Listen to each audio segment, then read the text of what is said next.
Guten Tag, hallo.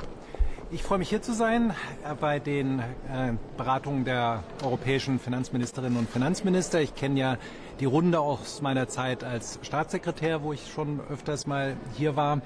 Und wir werden sehr viel sprechen über die Frage der Wettbewerbsfähigkeit Europas. Das wird in mehreren Foren eine große Rolle spielen. Wir hatten ja einen sehr großen positiven Impuls durch den Abschluss des Mercosur-Abkommens, was für die Wettbewerbsfähigkeit der europäischen Wirtschaft sehr, sehr wichtig ist. Wir werden dann auch hören von den neuen Kommissarinnen und Kommissaren, wie sie sich vorstellen, den Abbau von 25% der Berichtspflichten in Europa für die Unternehmen tatsächlich umzusetzen. Stichwort Abbau, Bürokratie und Berichtspflichten.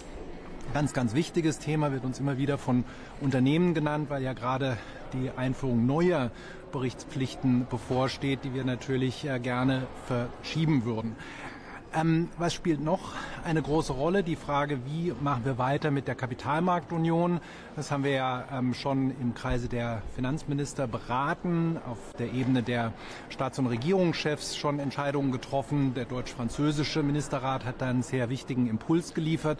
Und jetzt wird es natürlich sehr interessant sein zu hören von den neuen Kommissarinnen und Kommissaren, die das Ganze dann umsetzen werden, wie sie sich es genau vorstellen, wann sie die ersten Vorschläge machen wollen. Wir drängen zur Eile. Europa braucht dringend eine Verbesserung der Wettbewerbsfähigkeit und die Verbesserung der Finanzierungsbedingungen für die Unternehmen, für junge, dynamische Wachstumsunternehmen, für die Finanzinstitute. Das ist ein ganz wichtiger Beitrag, den Europa da liefern kann.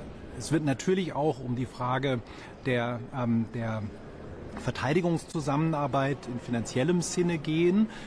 Da haben die Finanzminister ja einen großen Beitrag geleistet. Auf der einen Seite durch die immer wieder fortgesetzte Unterstützung der Ukraine auf der europäischen Ebene, gerade zuletzt in dem europäischen Beitrag zum 50 Milliarden Paket der G7, das ich noch in meiner Rolle als Sherpa mitverhandeln durfte. Diese klare Unterstützung für die Ukraine ist sehr, sehr spürbar und ist sehr, sehr wichtig.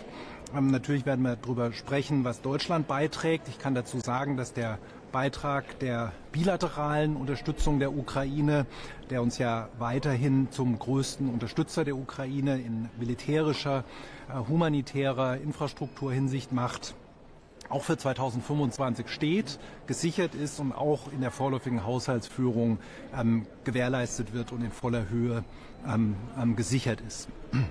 Es geht natürlich auch um die Frage, wie können wir in Europa in diesem Bereich Verteidigung weiter zusammenarbeiten. Da kann ich sagen, es gibt sehr viele gute Beispiele, die wir auch sehr unterstützen. Es gibt die Idee, dass die Rüstungsindustrie in Europa mehr zusammenarbeitet, auch unterstützt von der EU. Es gibt die European Peace Facility. Es gibt die Ideen, dass die Europäische Investitionsbank im Bereich der Dual-Use-Güter mehr macht. All diese Sachen unterstützen wir sehr stark und finden das besser als abstrakte Diskussionen über Eurobonds für Verteidigungsfinanzierung. Wir hätten es gerne konkret und es gibt ganz viele konkrete Beispiele, wie die Europäische Union im Verteidigungsbereich sehr erfolgreich zusammenarbeitet. Darauf können wir aufbauen. Herr Bundesminister, genau mit im Blick auf Frankreich, da ist die Regierung gestürzt und es gibt jetzt erstmal keinen Sparhaushalt. Wie viele Sorgen macht Ihnen das? Wir sehen ja, ich bin sehr eng in Kontakt mit meinem französischen Amtskollegen, schon seit meinem Amtsantritt habe ich mehrfach mit ihm gesprochen. Wir sehen, dass die Märkte sehr ruhig reagieren. Frankreich hatte eine recht große Auktion von Staatsanleihen, die erfolgreich verlaufen ist. Die französischen Staatsanleihen handeln in den Märkten in sehr ruhigem und konstruktivem Fahrwasser. Von daher sind wir da beruhigt. Minister, Britain wants a Brexit reset. Does Germany? Well, I spoke with the Chancellor of the Exchequer this morning, and I've known Rachel for quite a long time and met her on different occasions. And we spoke about ideas for a reset.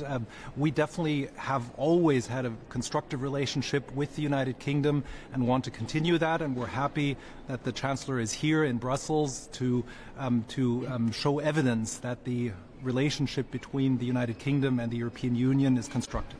And into the trade deal with Latin America, what do you think the impact concretely would be on the German economy, and how concerned are you about the French blocking it? The impact on the German economy is very positive, as you can see from the very positive reactions, both from the political space but also from the business community in Germany. The trade relationship with the countries constituting Mercosur between the German economy and the Mercosur economies is already very intense, but of course it will grow and prosper even more if the impulse from the Mercosur agreement to reduce tariffs is actually implemented, and that is exactly what is now on the table. We've signed the agreement, and now it's all about a quick and resolute ratification. What do you think on our hypothesis of a 500 billion fund for defense, for boosting defense spending in Europe? Well, I've already said that there are very good and very concrete examples about how Europe can work together in many areas of defense. The European Union has been at the forefront of supporting Ukraine on the one side in its macroeconomic stabilization, but now with the European contribution to the Ukrainian 50 billion support package from the G7, the European Union is a big pillar, and that is being done with commonly using the proceeds from Russian sovereign assets that were frozen. So there are a lot of examples. I mentioned also the European initiative for cooperation in the defense industry, which the EU is also supporting. There's the European Peace Facility. There's many ideas. The EIB, the president will be here, Nadia Calvino, and the EIB is being encouraged by Germany and many of its other shareholders to do more in terms of dual use and defense financing. So we think instead of talking about abstract concepts that are very difficult to implement, we should talk about the specific ideas of cooperation that are plentiful and that are actually very good and that are actually working. So would Germany be against a new defense fund? As I said, we are actively engaged and are speaking on a lot of, for example, the European Peace Facility, the EIB, the cooperation in the European defense industry are all examples of very concrete projects of working together on the defense side and its financing. But we have a very strong preference to focus on these specific ideas rather than speaking abstractly about Eurobonds where nobody knows exactly what they mean, what they will be used for. We are very much in favor of being specific and supporting the projects that are already being implemented. Minister, concerning the situation in the ECB warning about the geopolitical threats, mainly about the tariffs barriers, we hear Mr. Trump repeating that his economic policy will be tight concerning Europe and the world. Well, we want to wait for the incoming U.S. administration to take office before we make any comments about potential hypotheses of where we think that the U.S. administration will go. So we will wait for the new administration to take office, and we will then see what it proposes. The relationship between Germany and the United States has been very good for many decades, and we are absolutely sure that that will continue. Herr Minister, eine Frage noch auf Deutsch. Sie meinten zuerst, dass die Märkte sehr ruhig auf die Lage in Frankreich reagiert haben. Sehen Sie also keinen Anlass zur Sorge, dass es zu einer möglichen Finanzkrise kommen könnte? Wie gesagt, die französische Volkswirtschaft wächst gut, wächst sogar stärker als die deutsche Volkswirtschaft, und die Märkte haben sehr konstruktiv reagiert auf die Ereignisse der letzten Woche. Sie haben sogar viele Milliarden investiert in neu emittierte französische Staatsanleihen. Von daher sehen wir das als ein sehr konstruktives Signal der Märkte für die französischen Staatsschulden. Also kein Anlass zur Sorge. And your appraisal of the situation in Syria, the possible flow of refugees, there need to be sort of financial discussions about what that could mean, and if there needs to be more money back with potential more migrant flows into Europe? Well, I mean, Germany has always been supportive and is spending quite substantial amounts to accommodate migrant flows, but I think it's far too early to speculate about that aspect of what's happening in Syria.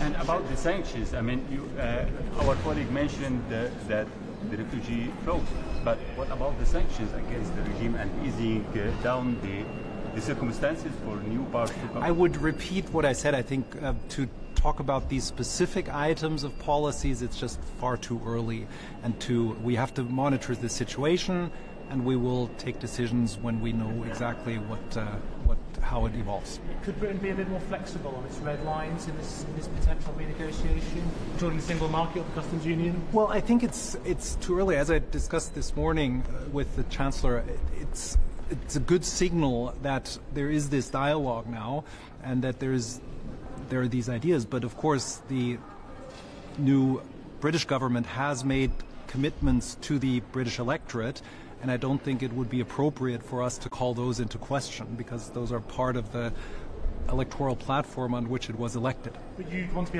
as ambitious as possible in lowering trade barriers? Well, I think Germany is a very open country to trade, and we've seen that the intensity of trade with the United Kingdom has gone down quite substantially if I measure it against our trade partners in the world. We used to do a lot more on a relative basis with the United Kingdom than we are doing now, and we are very actively looking to diversify our trade partners and to do more in terms of trade. So, of course, any progress would be highly welcome, but we completely understand that the UK population has taken a different decision, and we have to respect that. Ihr Kollege Robert Habeck hat die europäischen Fiskalregeln als Sicherheitsrisiko bezeichnet. Hat er recht? Ich kann nur sagen, die Bundesregierung in ihrer Gesamtheit hat die neuen europäischen Fiskalregeln gemeinsam verhandelt, gemeinsam vereinbart und wir haben sie in Europa unterstützt und deshalb sind wir optimistisch, dass sie gut implementiert werden und auch einen guten Rahmen geben für europäische Fiskalpolitik. Wir werden ja heute darüber sprechen, über die Draft Budgetary Plans und so weiter.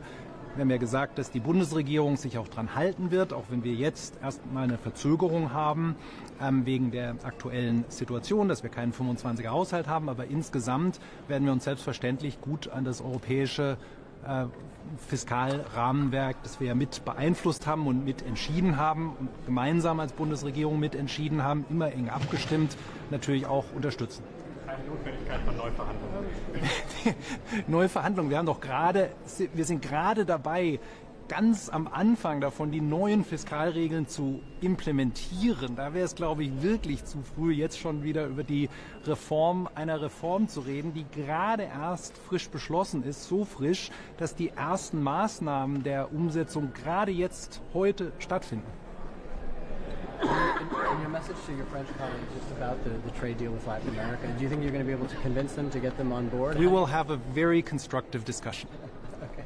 Thank you. Very good. Thank you.